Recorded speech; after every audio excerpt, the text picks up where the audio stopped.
En breves momentos comenzará el seminario. Gracias por tu espera.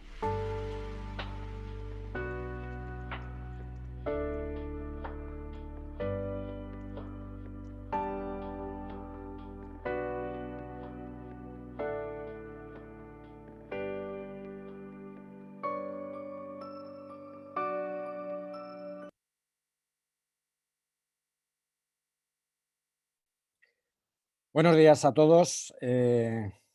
Cuando ya son las 10:01, vamos a dar comienzo a este seminario, a este encuentro, a estos desayunos jurídicos. Soy Miguel Ángel Villanueva, soy el director de Relaciones Institucionales de Legalitas, la Fundación 11 y la Fundación Legalitas, por medio de su Legalitas Lab. Os damos la bienvenida a este encuentro, a este desayuno jurídico, en el que vamos a hablar sobre brecha digital, una educación para todos en tiempos de COVID. La Fundación 11 para la Cooperación e Inclusión Social de Personas con Discapacidad nace en febrero de 1988 y se presenta a la sociedad como un instrumento de cooperación y solidaridad para los colectivos de personas con alguna discapacidad, mejorando sus condiciones de vida. La Fundación Legalitas nace en 2013 como un instrumento de responsabilidad social corporativa de Legalitas, con la vocación de apoyar a los colectivos más vulnerables de la sociedad y especialmente a los menores. Antes de presentar a los ponentes de nuestro encuentro de hoy, quiero dar la palabra al director general de la Fundación 11, a mi buen amigo José Luis Martínez Donoso. José Luis. Buenos días a todas y a todos, ¿no? Bueno, en primer lugar, aunque no hemos empezado bien el año acompañado de esta Filomena y también con este rebrote que en este momento tenemos, yo creo que como estamos a día 14, tenemos la posibilidad de recuperar el año y que todos podamos tener nuestra dosis de felicidad, ¿no? Así que a todos feliz año nuevo, a pesar que digo que lo hemos empezado con buen pie, ¿no? Bueno, bienvenidos a estos desayunos jurídicos que, como bien se ha dicho, organizamos conjuntamente entre la Fundación Legalitas y la Fundación 11, a la que yo agradezco a la Fundación Legalitas enormemente su colaboración, ¿no? Que venimos desde el año 2016 llevando a cabo con actividades que siempre han despertado un enorme interés e impacto y que yo os recuerdo y resumo, ¿no? La campaña El Deporte Español por la Seguridad en Internet, Ganamos Todos, creada por la Fundación Deporte Joven del Consejo Superior de Deportes, la Fundación Legalitas, para concienciar a los más jóvenes sobre el uso responsable de Internet y las nuevas tecnologías. Hemos colaborado en diferentes ocasiones en la difusión a través de redes del Día Internet Seguro, así como nuestra colaboración en la campaña Sé un héroe contra el ciberbullying, con el objetivo de alertar a los más jóvenes, ¿no?, sobre el problema real que supone el acoso a través de Internet y las redes sociales, ¿no? Y en 2018 la campaña Amor no es control contra la violencia de género, con el objetivo de identificar en este caso las diferentes conductas delictivas relacionadas con el ciberbullying y la violencia de género entre los adolescentes. Decir que ayer esta campaña se ha vuelto a reactivar después de 2 años, porque ha sido la Guardia Civil quien ayer la ha vuelto a poner en marcha, y la verdad es que nos sorprendió el gran impacto que tuvo de inmediato con la puesta en marcha de la Guardia Civil de esta campaña a través de redes sociales, ¿no? En definitiva, compartimos con la Fundación Legalitas una clara vocación social, así como un compromiso común de servicio y dedicación a los más vulnerables, y queremos continuar en esta línea. Por eso este año ponemos en marcha, como ha dicho Miguel Ángel, una nueva iniciativa de los desayunos jurídicos Fundación 11 Legalitas Lab, con la que damos comienzo a una serie de webinars sobre diferentes temáticas que tendrán lugar a lo largo de este primer trimestre del 2021, ¿no? El objetivo de la iniciativa que hoy nos reúne es poner en marcha una serie de desayunos jurídicos cuyo fin es abordar de una manera eminentemente práctica cuestiones de actualidad desde el punto de vista jurídico, para intentar dar respuesta a esas inquietudes que nos suscitan tanto desde una perspectiva global como desde el propio enfoque de las personas con discapacidad, ¿no? Hoy comenzamos este desayuno con un tema latente, ya se ha dicho, que es la brecha digital, una educación para todos y todas en tiempos de COVID. El próximo mes traeremos el empleo inclusivo, el teletrabajo y los nuevos escenarios de conciliación en tiempos de COVID. Y ya en marzo, la ética de los datos, algoritmos inclusivos. Como podéis observar, estos 3 webinars que os adelantamos pues son temas de actualidad que están presentes y vigentes en el día de hoy y que, como también he hecho referencia, no solo afecta a la sociedad en general, porque es en sí como se está produciendo, sino que en particular también se agrava estas situaciones con las personas con discapacidad. Sin más, quiero agradeceros vuestro interés y a los ponentes su participación, desearos un buen desayuno en el día de hoy y esperemos que los siguientes nos acompañéis, como digo, en estos temas de actualidad.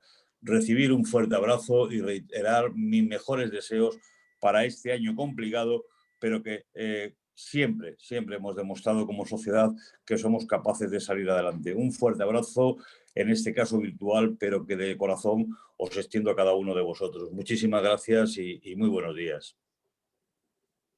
Pues muchas gracias, José Luis, por tus palabras. Te devolvemos ese abrazo virtual.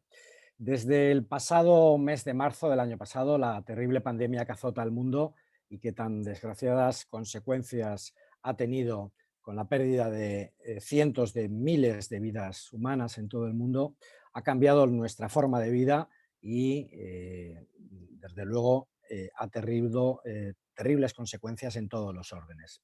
Entre las consecuencias para la comunidad educativa, alumnos, padres, profesores, administraciones que tienen competencia en materia educativa han tenido que afrontar los problemas originados por los confinamientos que han imposibilitado y todavía imposibilitan en muchos casos la asistencia presencial a las clases por parte de los alumnos. La presencialidad ha sido sustituida por el seguimiento online con las necesidades tecnológicas que eso conlleva. Si nuestro sistema educativo ya reflejaba desigualdades asociadas al tiempo de enseñanza, a la disponibilidad de material didáctico o a las condiciones de las infraestructuras, la pandemia ha expuesto además otras desigualdades en cada una de las familias. No siempre hay una conexión a Internet, no siempre hay ordenador o tablet, no siempre es posible que un padre o que una madre pueda quedarse en casa atendiendo a sus hijos y no siempre el alumno o los padres tienen los conocimientos tecnológicos como para hacer este seguimiento online. La consecuencia es que se profundiza la brecha digital.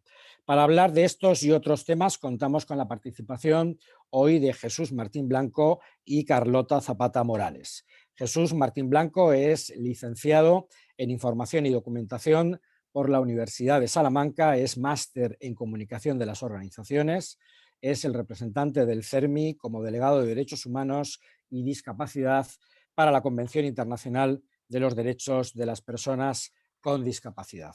Jesús, buenos días. Yo, si me permites, te hago una primera pregunta para entrar en materia. Cada uno de vosotros vais a tener un tiempo de exposición y luego podremos compartir las ideas que creáis más importantes resaltar para después dar siempre entrada a las preguntas de los asistentes. Te decía, Jesús, para dar comienzo a tu intervención, de qué manera influyen las diferencias sociales, las desigualdades sociales, las diferencias económicas y agravan aún más la situación de brecha digital que ya teníamos antes de la pandemia.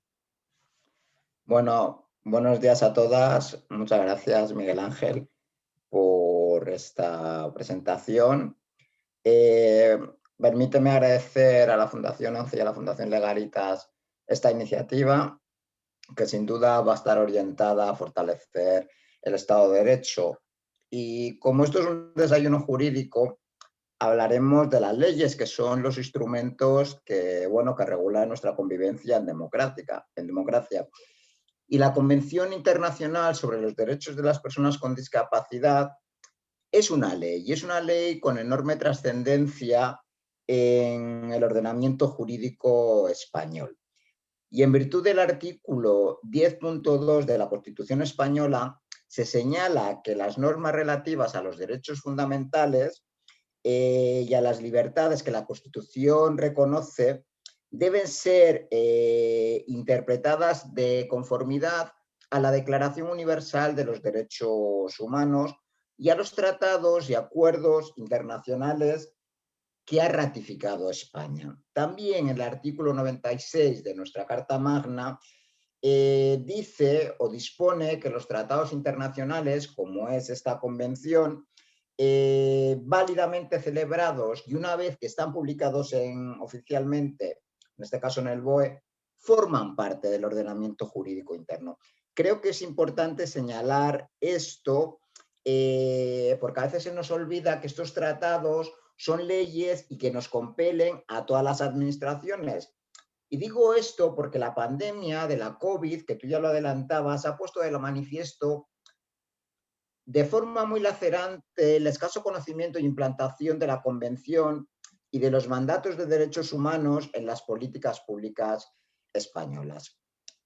Las sociedades avanzadas, occidentales, democráticas, como puede ser la española, nos siguen viendo a las personas con discapacidad desde una óptica de prescindencia, desde un enfoque médico, rehabilitador, y nos damos cuenta, o al menos hemos percibido, que poco no ha calado, o nada ha calado en este enfoque de derechos que propugna la Convención, que está basado precisamente en la dignidad, en la autodeterminación de las propias personas con discapacidad.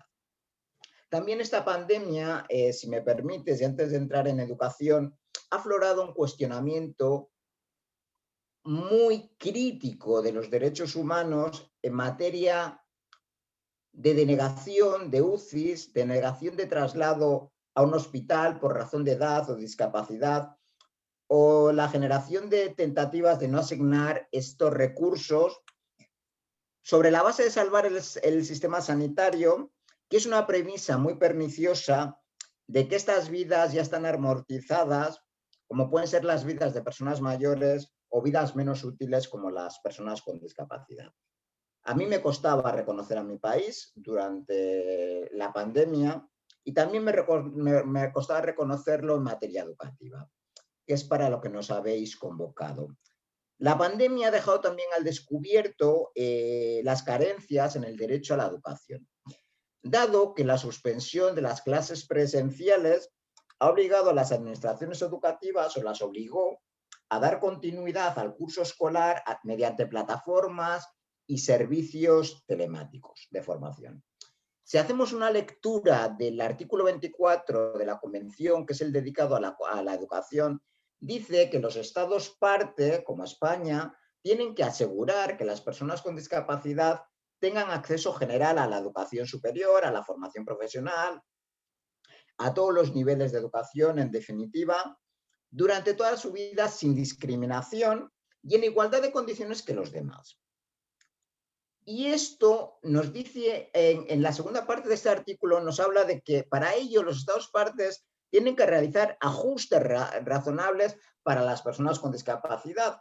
Y hablamos de estos ajustes razonables o estas medidas de accesibilidad que puede ser en un estado de pandemia. Los órganos de tratado, que son los órganos en Naciones Unidas que hacen el seguimiento de los tratados, de los diferentes tratados, como la Convención de la Discapacidad, la Convención de los Derechos del Niño, hacen observaciones generales, que son documentos que sirven para aclarar, para explicar a los estados, son como unas guías pedagógicas para interpretar correctamente estos artículos.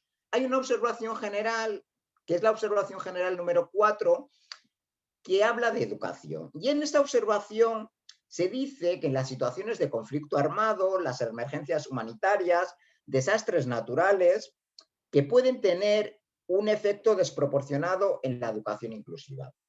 Estamos hablando también de esta emergencia de la COVID, que podría entrar también en estas situaciones que aborda esta observación general. En este sentido, esta observación nos dice que los Estados parte deben adoptar todas las estrategias inclusivas de reducción de riesgos de desastres para la seguridad de las escuelas en situaciones de emergencia, para que los alumnos con discapacidad no se vean especialmente afectados. Y los entornos educativos provisionales en estos contextos, como puede haber sido las casas, en los confinamientos, deben garantizar el derecho a la educación de las niñas y los niños con discapacidad. A la educación en igualdad de condiciones que los demás. Aquí se ha visto conculcado claramente. O sea, los niños con discapacidad, al irse a sus casas y no tener pues esas plataformas accesibles, pues este derecho a la educación debe de quedar conculcado. También nos dice que debían disponer de materiales educativos, instalaciones escolares y asesoramiento accesibles, ofrecer, pone un ejemplo, formación en lengua de signos para el alumnado sordo. Sin embargo, como digo, esta ausencia de accesibilidad, o una vez más, habría que decir, la ausencia de accesibilidad ha comprometido el derecho a la educación del alumnado con discapacidad durante el estado de alarma. Ha provocado retrasos en el progreso educativo de este alumnado que afectarán o que han afectado a la finalización con éxito de su curso escolar. Prueba de ello, y pongo un ejemplo, fueron los contenidos lectivos que puso en marcha con buena voluntad el Ministerio de Educación y Formación Profesional y que se emitieron a través del canal infantil CLAN de Televisión Española, de la televisión pública, que no respetaron la realidad o que no tuvieron en cuenta la realidad de la infancia con discapacidad, especialmente aquellas niñas y aquellos niños con discapacidad auditiva, con discapacidad intelectual del desarrollo, ya que carecían de medidas como audiodescripción, lengua de signos, lectura fácil para que pudieran seguirlos. Tampoco se hicieron cargo las comunidades autónomas, que como sabéis son las responsables directas de la educación en nuestro país,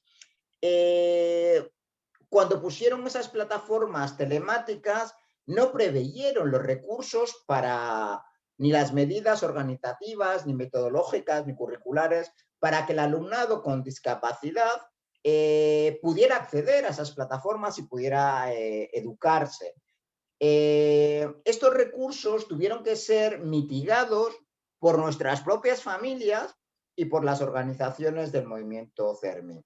Acabo con una, para luego ya centrarnos más en temas de propuestas, hablando de la asequibilidad. Tampoco se tuvo en cuenta que la pobreza está muy presente en las personas con discapacidad, en las familias que tienen niñas y niños con discapacidad. Porque pobreza, porque, bueno, nosotros solemos tener muchos más gastos y solemos tener menos ingresos. Hay muchas madres y muchos padres que tienen que dejar su vida laboral para cuidar a sus hijas y sus hijos con discapacidad, especialmente cuando se trata de discapacidades intensas. Por tanto, pobreza y discapacidad se retroalimentan y forman un binomio tremendamente perturbador que incide también, o que ha tenido, bueno, o que se ha puesto de manifiesto, pues en estas familias que no tenían un internet de buena calidad, que no tenían buenos recursos como tabletas, como móviles, como ordenadores de última generación, para que estas niñas y estos niños estuvieran en la escuela. Decir que, bueno, que el alumnado con discapacidad, y esto quiero que se señale porque se suele hablar en las leyes de España, hablan del alumnado con discapacidad como alumnado con necesidades educativas especiales. Nosotros no tenemos necesidades educativas especiales, tenemos las mismas necesidades y el mismo derecho, sobre todo, a educarnos. Y que, bueno, y que, como digo, este estado de alarma, esta emergencia sanitaria o esta emergencia social, humanitaria, ha conculcado o ha sido conculcado por el Estado español. Yo no sé si me he pasado, que me imagino que sí, porque siempre me paso. Y con esto, bueno, pues doy por finalizada esta primera intervención y luego os comentaré algunas cosillas más, ¿vale? Muchas gracias, Jesús. Sin problema, yo creo que vamos a tener tiempo para después profundizar en alguno de los temas que me parecen muy interesantes que has planteado.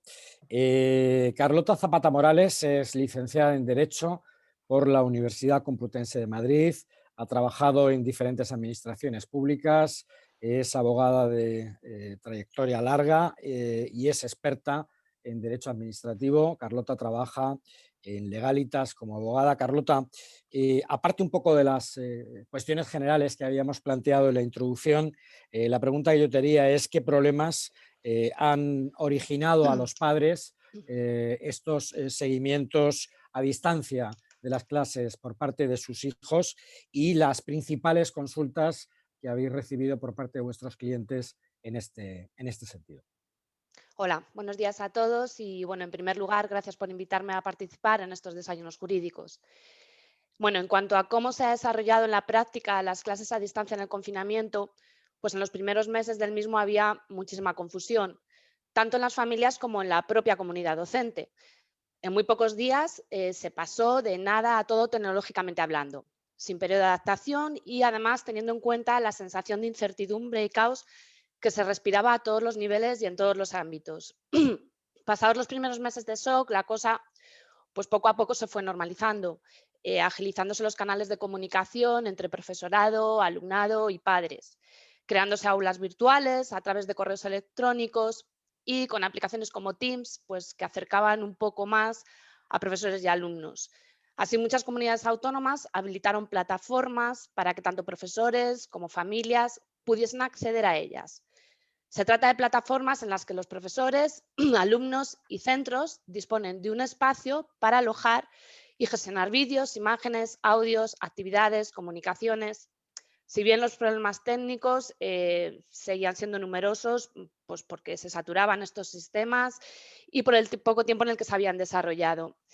En cualquier caso, el caso inicial poco a poco se ha ido relajando y las administraciones competentes han seguido trabajando en ello.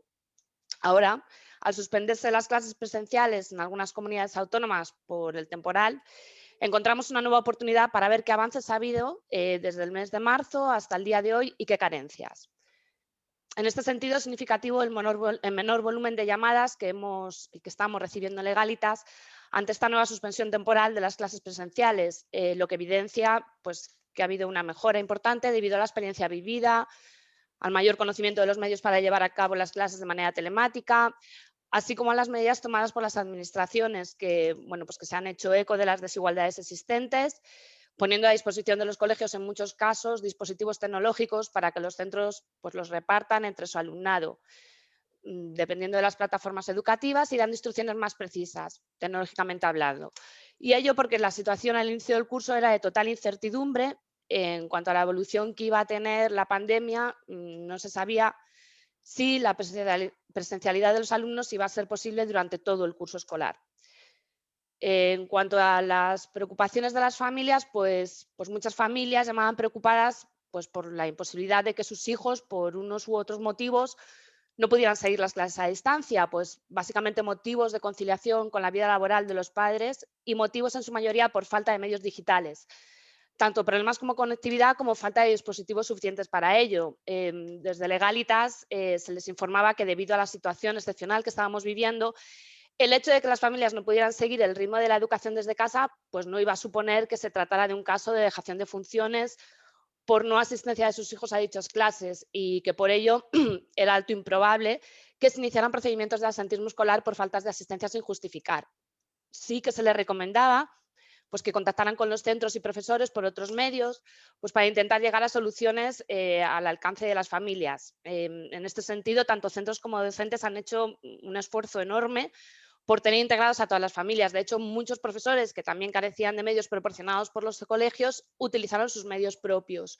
Lo que sí que se ha evidenciado durante toda esta pandemia en cuanto a brecha digital se refiere es la desigualdad que existe, porque en gran medida esta brecha digital es mayor o menor dependiendo de la zona o barrio en la que se ubica el centro escolar. Así, en zonas con rentas altas no han tenido muchos problemas y en la mayoría de los casos las familias respondían, pues debido a que ser zonas cuyas familias tienen rentas medias o altas, pues disponían de conectividad, de dispositivos suficientes y que además, al ser padres, muchos de ellos trabajadores cualificados, pues tenían conocimientos para colaborar con sus hijos. En los colegios situados en estas zonas, pocas eran las familias que no respondían.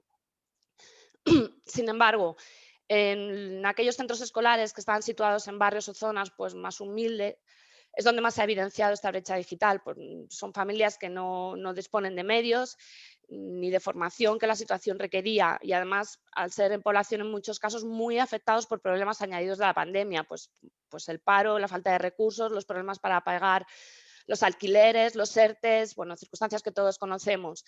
Y esto hacía que las familias tuvieran pues, que priorizar sus recursos y priorizar también sus preocupaciones, dejando muchas veces, por no tener más remedio, pues la educación un poco más aparte. En estos colegios hubo pues, un 40% de familias con las que no se pudo contactar.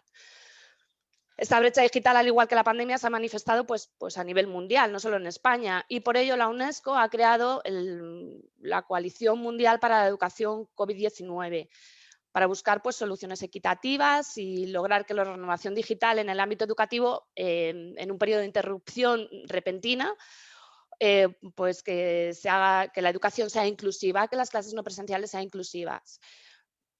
Quería mencionar también lo que a nivel legal dice la ley de la obligatoriedad de las administraciones competentes en educación de proporcionar los medios adecuados para que esta educación a distancia pues, sea igualitaria para todos.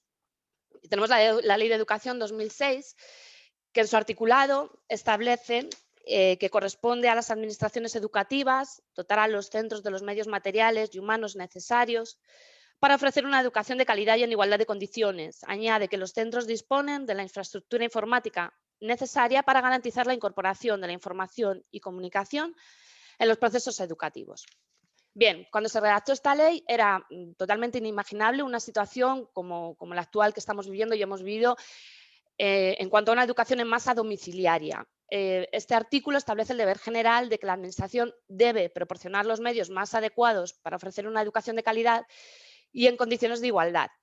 A la vista de la evidencia de la desigualdad en cuanto a la brecha digital de la que antes he hablado, este enunciado cobra muchísima mayor relevancia. Asimismo, hace mención a la modernización digital de aulas y de medios de comunicación, pero no está pensado ni muchísimo menos para una sustitución de la educación presencial por la educación a distancia de todo el alumnado, puesto que recordemos que en España la educación tiene un carácter eminentemente presencial. Los casos de educación a distancia que hasta el momento estaban contemplados por ley son casos muy concretos, contemplándose la educación a distancia solo en casos de enfermedad del menor, vida itinerante de los padres o residencia en el extranjero, que se gestiona en la delegación territorial correspondiente, aprobando dicha modalidad de educación hospitalaria o domiciliaria, según el caso, y disponiendo las consejerías del profesorado y material adecuado. Al tiempo de la aprobación y muy próxima entrada en vigor de la ley de modificación de la LOE, todos conocemos como la ley CELA, nos encontramos con una situación y una realidad totalmente diferente, pues en la que nos hemos dado cuenta de que todo puede pasar, y que una situación que antes no estaba prácticamente regulada debe estar regulada, protegida y prevista. Así, en su disposición adicional 10ª, dice: el Ministerio de Educación y Formación Profesional, en colaboración con las administraciones educativas, definirán un modelo de plan de contingencia para dar continuidad a la actividad educativa en cualquier circunstancia. Dicho plan contendrá las medidas que garanticen la competencia digital de los alumnos y profesores, reduciendo las brechas digitales de acceso y uso. Se ha hecho mucho y en muy poco tiempo, pero queda mucho por hacer.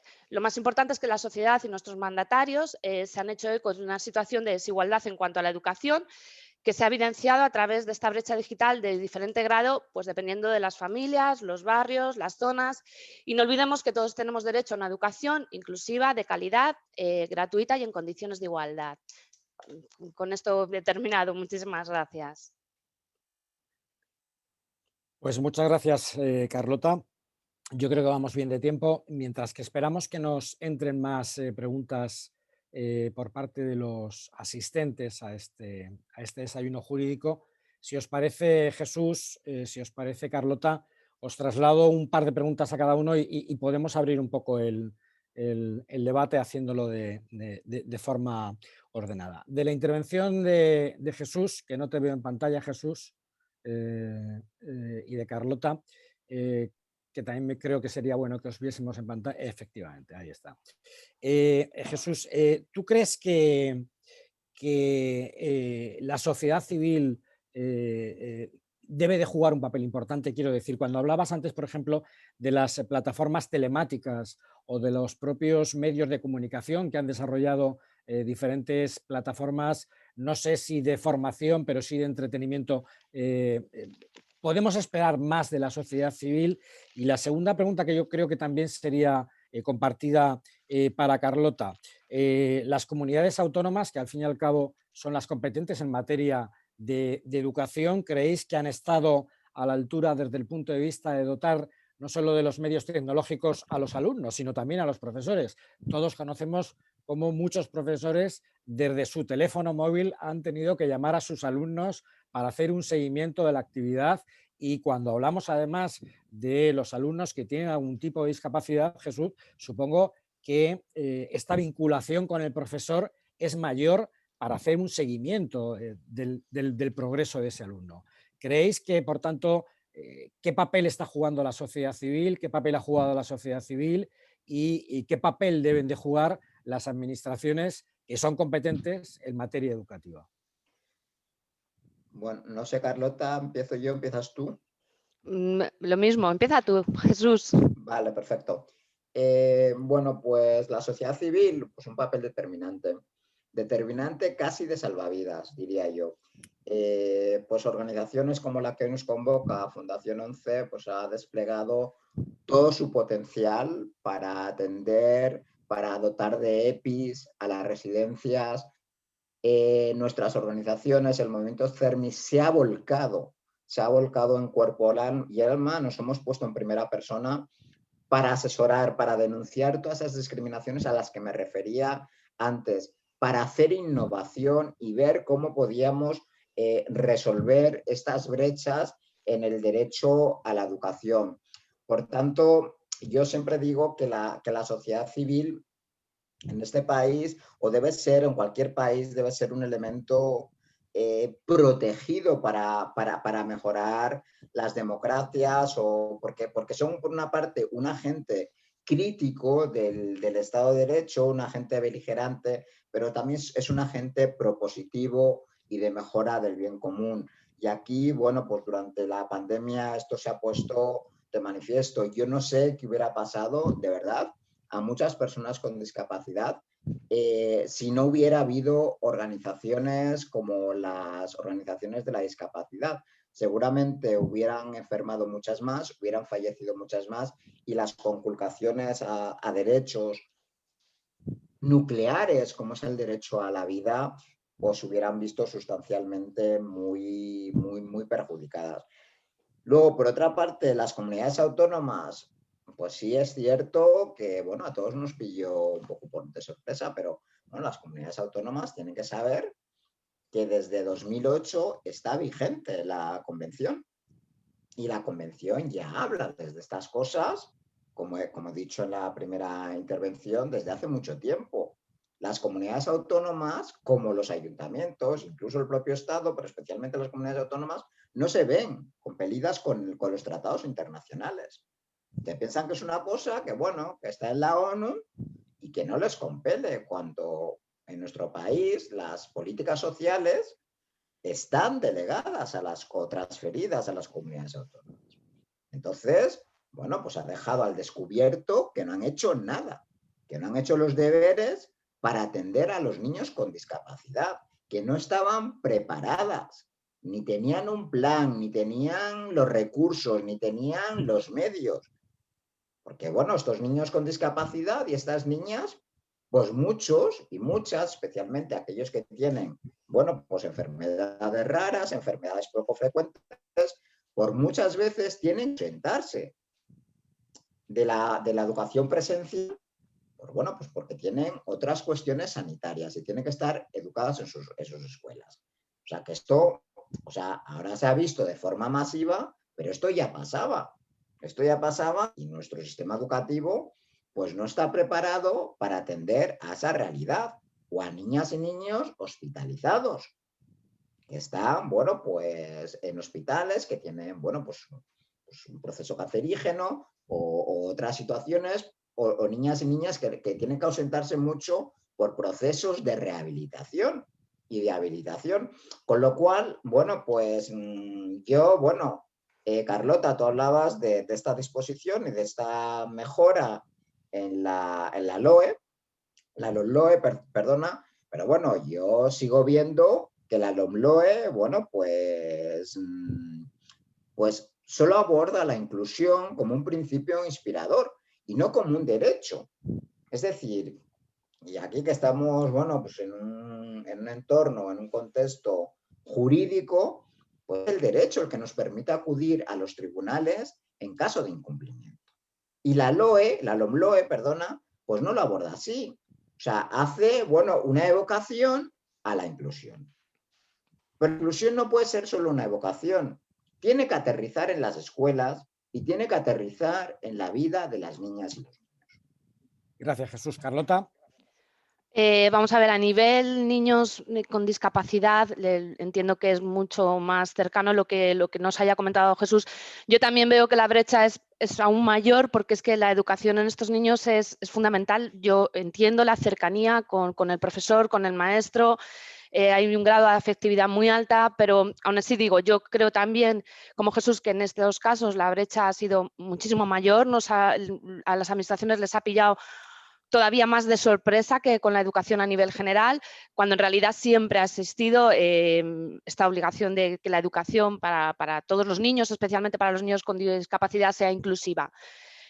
Yo a nivel de educación en general, pues bueno, el inicio fue caótico, cada comunidad autónoma actuaba de una manera diferente. Yo creo que a lo mejor se tenía que haber centralizado un poco todo más, a pesar de que las competencias en educación estén derivadas a las comunidades autónomas, daban mucha inseguridad que cada comunidad autónoma estableciera una cosa diferente respecto a los colegios, respecto a la educación. Sí que ha habido avances, creo que todavía queda mucho. Yo creo que merece especial mención no ya las administraciones, sino los propios colegios. Al final han sido los propios colegios los que han tenido que actuar por su cuenta, sacar los medios que tuvieran, contactar con las familias. Al final han sido ellos los que más han hecho y los que más esfuerzo han realizado, colegios y profesores. Esa es mi opinión.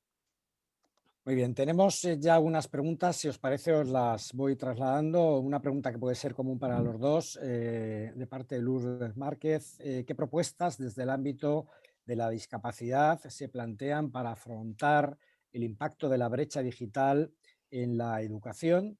Y si la propia ley CELA está, digamos que recogiendo esa capacidad o está previendo esa capacidad de esas necesidades especiales que ha puesto de manifiesto este confinamiento. Cualquiera de los dos, Jesús o Empieza tú ahora, Carlota, si quieres. Vale, Y luego vamos. te complemento yo. Perfecto. La ley CELA, lo que he dicho, tampoco dice mucho más allá que lo que decía la ley anterior de educación del 2006.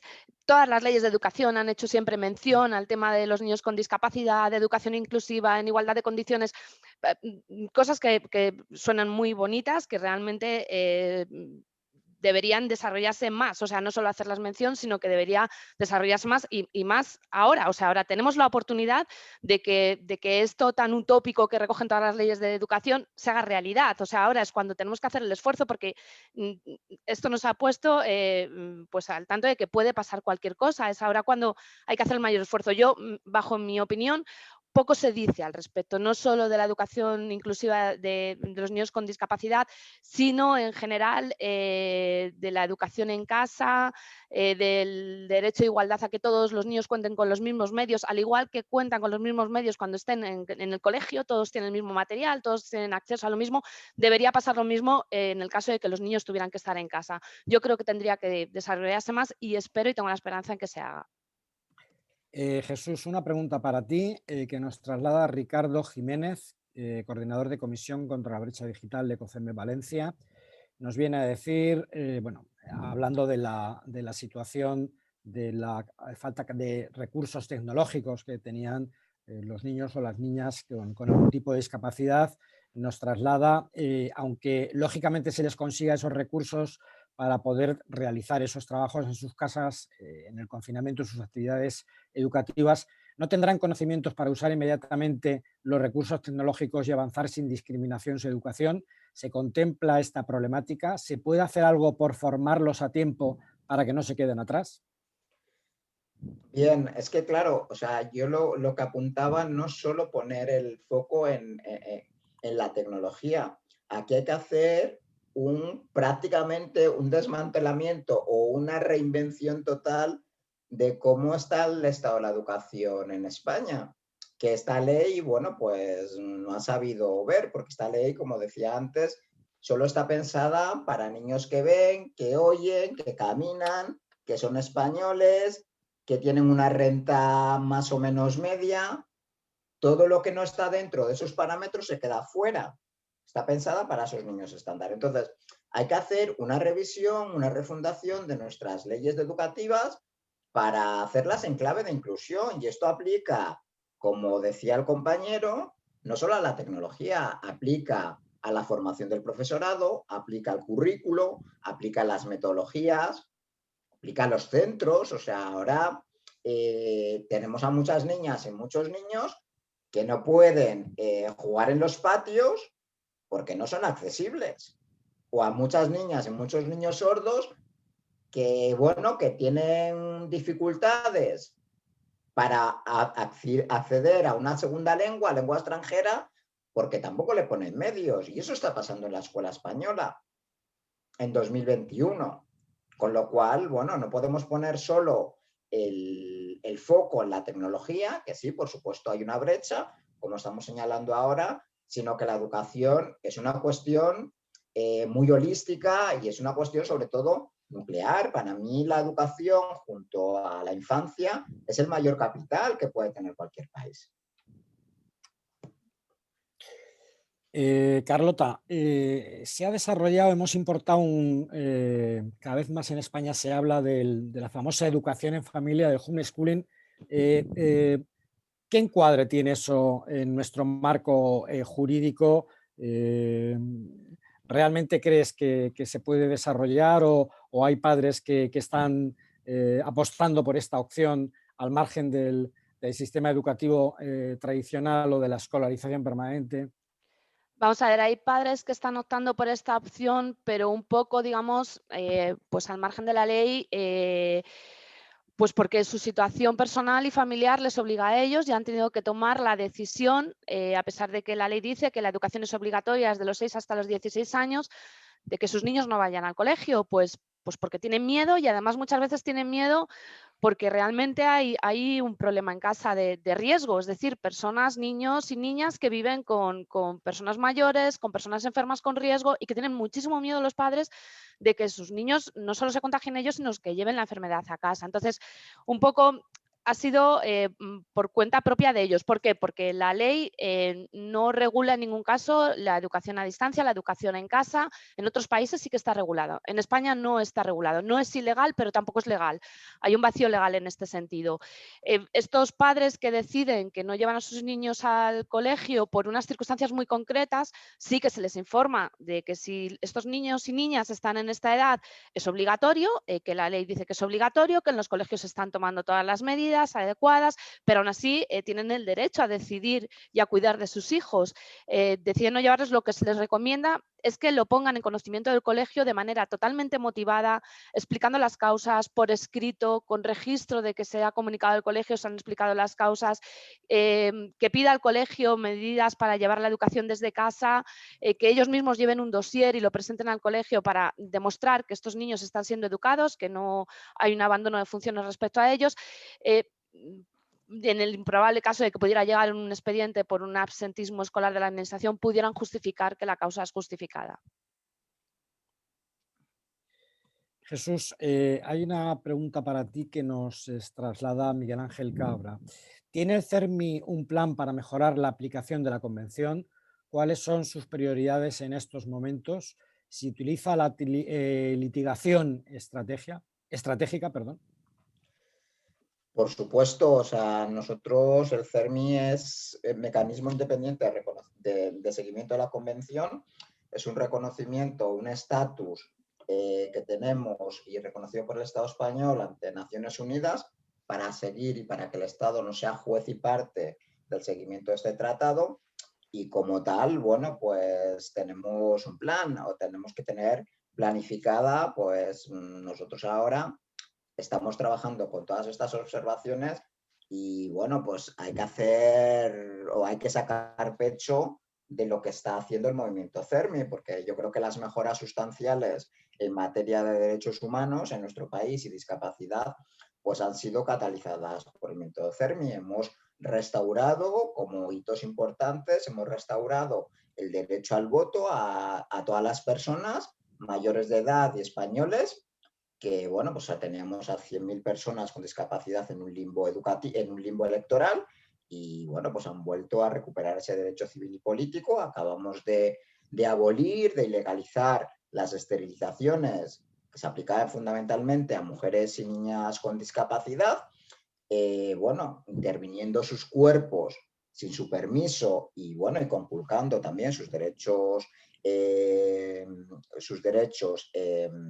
sexuales y reproductivos. Estamos en trámite de una reforma quizás de las más importantes de nuestra democracia en los últimos años para acomodar el derecho civil y procesal a la Convención.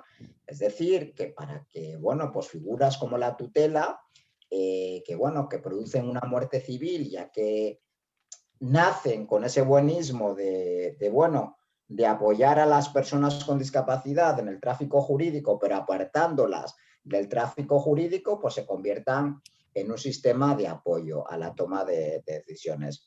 Se han mejorado leyes para, como puede ser la ley del jurado, pues otras muchas leyes. En el tema de educación, pues seguimos teniendo, bueno, pues más dificultades. Y bueno, pues ahora, bueno, pues nos vamos a empeñar y vamos a poner muchos esfuerzos pues para que la ley de enjuiciamiento civil, que permite, bueno, pues internamientos forzosos en contra de la voluntad de la persona, pues pueda ser modificada conforme, bueno, pues a mandatos de derechos humanos. Tenemos que tener claro cuál es nuestro horizonte, nuestra guía, nuestro paraguas es la Convención, es esos mandatos que nos pone. Estas observaciones de 2019 son una guía muy útil y entonces, bueno, pues tenemos que trabajar con todos los agentes implicados, desde el legislador, con el que estamos trabajando muy bien, los gobiernos, pero también sin olvidarnos de los operadores jurídicos, que son los que interpretan nuestras leyes, y luego, sin olvidarnos también de otros estamentos, como son las comunidades autónomas, diputaciones y ayuntamientos, que hacen políticas públicas importantes o más cercanas a las personas. Permíteme hacer una cosa, porque si no se me va a olvidar decir una cosa, y es denunciar también que también se ha visto muy acentuado en el tema de la discapacidad, que esta pandemia ha puesto de manifiesto la poca perspectiva de género de mujeres que hay en las políticas españolas. Todos los cuidados en el caso de las niñas y los niños con discapacidad, durante la educación, durante el confinamiento, han recaído en las mujeres, fundamentalmente. Y entonces, bueno, pues queda mucho todavía por hacer en derribar estas estructuras patriarcales, estas estructuras machistas, y bueno, pues es otra de las cuestiones que también debemos denunciar. Carlota, una pregunta para ti. Están entrando más preguntas, con lo cual os ruego que si sois más concretos y tarde menos tiempo, pues podremos contestar a más cuestiones que nos plantean las personas que han tenido la amabilidad de seguirnos durante esta mañana. Carlota, te decía, siendo el abandono educativo temprano uno de los grandes retos que veníamos ya afrontando antes de la pandemia, ¿la brecha digital puede impactar en dicho desafío? Perdona, Miguel Ángel, repíteme el inicio de la pregunta, por favor, que tuve problemas con el sonido. Decía que siendo el abandono educativo temprano uno de los grandes retos que venía afrontando el sistema educativo español antes de la pandemia, ¿crees que la brecha digital puede impactar en ese problema que ya arrastrábamos desde antes de la pandemia? ¿En qué sentido? Pues sí, creo que está directamente relacionado. Se detecta muchísimo menos un abandono educativo, lógicamente, cuando los niños están en casa y no se puede hacer un seguimiento del tanto por ciento que asisten, que no asisten, y que muchos de ellos no es que no asistan, es que hemos dicho antes, no pueden acceder, no son familias que tengan dispositivos suficientes. Los padres muchas veces están trabajando, tienen que compartir ordenadores, tablets, muchos no tienen. Entonces, yo creo que está directamente relacionado el abandono educativo con la brecha digital. Puede ser muchísimo mayor aún y mucho menos fácil de controlar. Jesús, una para ti. Nos la traslada a través del chat Charo Zarzuela. Nos dice Charo lo siguiente: ¿y nos parece que en la nueva ley tampoco se tiene en cuenta la aplicación de medidas específicas de cómo abordar en caso de no presencialidad para los tratamientos especializados que se dan en los centros de logopedia, fisioterapeuta? ¿Deberían haber alguna legislación que desarrolle esto? Nos dice: la realidad que el alumnado con discapacidad ha estado 6 meses, 3 de confinamiento más 3 de vacaciones, sin esas intervenciones. Sí, por supuesto. O sea, la nueva ley, como yo he dicho, bueno, pues habla de la inclusión de una manera muy general, tampoco hace un abordaje muy profundo en el artículo 74 de cómo de cuáles son estas realidades que, como bien apunta la compañera, se dan mucho en las situaciones de discapacidad. Y bueno, pues durante el estado de alarma y durante la pandemia, pues muchas de nuestras niñas y nuestros niños pues han quedado, bueno, pues en situaciones críticas por la suspensión de la atención temprana, de tratamientos rehabilitadores, de logopedia, que son claves en edades tempranas para su desarrollo, bueno, pues social, educativo e incluso emocional. Con lo cual, bueno, pues siempre, o al menos así yo lo veo, también como persona con discapacidad, al final, como estas estructuras o estas políticas no están como muy bien consolidadas, pues cuando tenemos algún terremoto de esta índole, pues se caen, ¿no? Porque son estructuras o políticas que en muchos casos tienen una enorme fragilidad. Entonces es muy fácil desmantelarlas. Bien, estamos ya con las 10:53. Nos quedan todavía 3 preguntas y ahí me gustaría que al menos dedicásemos un minuto por parte de cada uno de vosotros a un capítulo de propuestas de mejora, ¿no? Es decir, hemos descrito un poco la situación y bueno, yo creo que también tenemos que implicarnos en ofrecer alternativas. Pero antes de ese planteamiento resolutivo o de propuesta de resolución, según lo veis vosotros, para acabar con esa brecha digital, tenemos 2 preguntas. Cualquiera de los 2 puede responderlas. ¿Cómo podemos lograr, nos la traslada Mercedes Cuadrado, cómo podemos lograr una educación inclusiva y una más específica para Jesús? ¿Qué herramientas cree Jesús que los padres y niños deben desarrollar para acompañar y mejorar el día a día de alumnos con discapacidad? Bueno, no sé, por alusiones. El tema de la educación inclusiva, para mí tiene que cumplir 3 criterios, y es presencia, progreso o aprendizaje y participación. Ahora mismo, bueno, seguimos teniendo pues 2 sistemas paralelos, la educación especial, la educación ordinaria, pero bueno, ni una ni otra son inclusivas. La educación ordinaria, por mucho que diga el gobierno, no es inclusiva. Entonces, ¿qué hay que hacer? En primer lugar, tener leyes potentes, leyes que aborden la inclusión, como decía antes, como derecho, que traten a todas las niñas y niños en condiciones de igualdad y no discriminación. Y esto tiene que trascender a la discapacidad. Estamos hablando de alumnado gitano, estamos hablando de alumnado migrante, de alumnado pobre. Todas esas situaciones, pues sigue habiendo elementos de segregación y elementos de desigualdad que nuestras leyes de educación, nuestras políticas educativas no han sabido resolver. Las familias, junto con la escuela, pues es un espacio clave para el desarrollo emocional, afectivo y educativo de las niñas y los niños. Con lo cual, a este soporte vital que son las familias, las tenemos que ver como un agente más en la educación de nuestro país. Y para eso, pues necesitan elementos de protección social, elementos de respiro familiar, y necesitamos, bueno, pues una política vigorosa de familias, de diversidad familiar, para que estos padres y estas madres, pues muchas veces que tienen que dejar sus empleos, pues se vean resarcidos con otras medidas económicas para que sus rentas no se vean mermadas, porque evidentemente están haciendo una contribución altruista al Estado español, asumiendo la educación de sus hijas y sus hijos. Con lo cual, bueno, pues es así como yo lo veo. Espero poder haber contestado a la compañera. Carlota, ¿alguna cuestión en este sentido?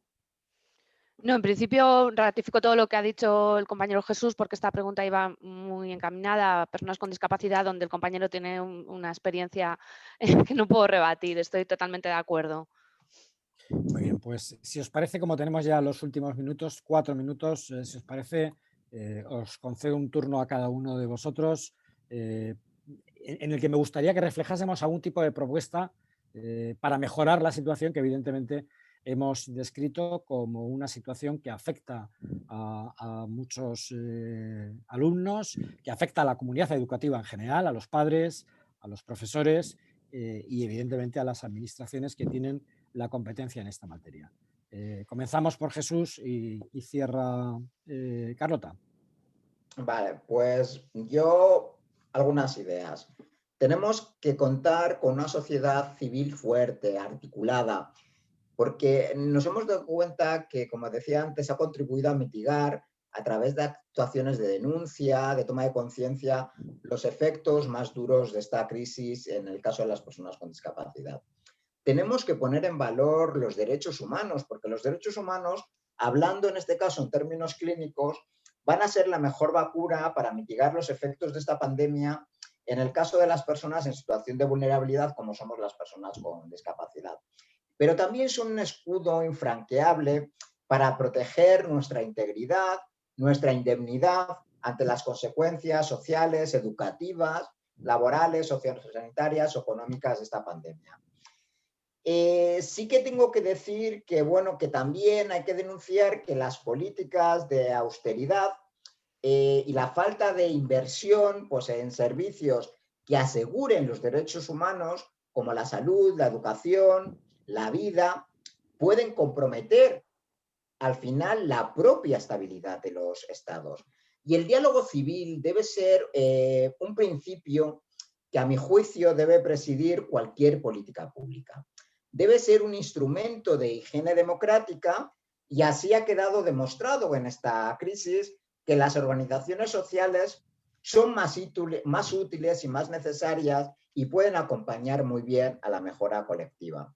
Debemos mirar o debemos hacer un cambio de paradigma y mirar todos los servicios públicos, también la escuela, en clave de inclusión, ya que esta pandemia, pues como hemos visto a lo largo de este webinario, ha puesto de manifiesto muchas carencias para atender a las personas con discapacidad en esta situación absolutamente excepcional, y ha comprometido derechos fundamentales como es la educación, ¿vale? Y ha dejado muy en precario un derecho clave como es la atención sanitaria de estas personas. Y esta crisis también ha evidenciado, y por eso tenemos que hacer una propuesta en ese sentido, de esta necesidad perentoria de transitar hacia un modelo de vida en comunidad.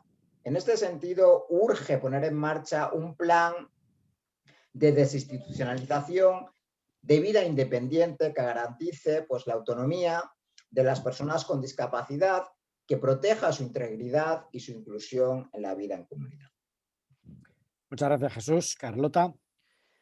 Vamos a ver, yo creo que hay una palabra clave que debe regir en todo esto, y para mí la palabra clave es la palabra colaboración.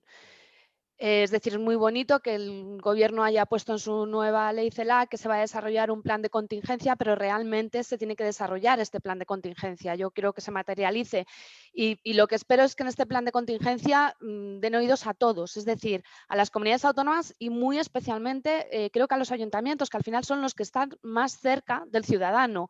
Esta colaboración, en primer lugar, yo la pondría entre colegios y ayuntamientos para que se detecte las faltas de asistencia y las carencias de aquellos niños pues, que no tienen medios y que no tienen manera de acceder, y ayuntamiento, comunidad autónoma. Y a partir de ahí, colaboración por parte de todos, estatal, autonómica, de los colegios, para mí es lo básico. Bueno, pues yo creo que ya son las 11:01, con lo cual hemos cumplido con nuestro objetivo. Quedan 2 o 3 preguntas que están entrando ahora. Os ruego que permanezcáis para poder responderlas vosotros, de forma que hayamos cerrado el ciclo y te den todas las preguntas contestadas. Os agradezco mucho vuestra participación en esta jornada. Espero que el objetivo que nos habíamos planteado la Fundación 11 y la Fundación Legalitas de analizar este tema con 2 expertos como son Jesús y Carlota haya aportado no solo un diagnóstico de la realidad, una denuncia de los problemas a los que nos enfrentamos con esta brecha digital, sino también esta capacidad de proponer acción coordinada entre todos los operadores, entre la comunidad educativa, entre los padres, entre los profesores que han jugado un papel extraordinario durante esta pandemia, garantizando ese derecho a la educación por parte de los alumnos y, por supuesto, de quien tiene las competencias económicas en este asunto que son las comunidades autónomas. Os agradezco a todos vuestra participación, Jesús, Carlota, José Luis, y os emplazo para nuestro próximo webinar, que será en el mes de febrero y en el que vamos a hablar sobre empleo inclusivo, el teletrabajo y los nuevos escenarios de conciliación en tiempos de COVID. Buenos días a todos. Muchas gracias. Buenos días, gracias.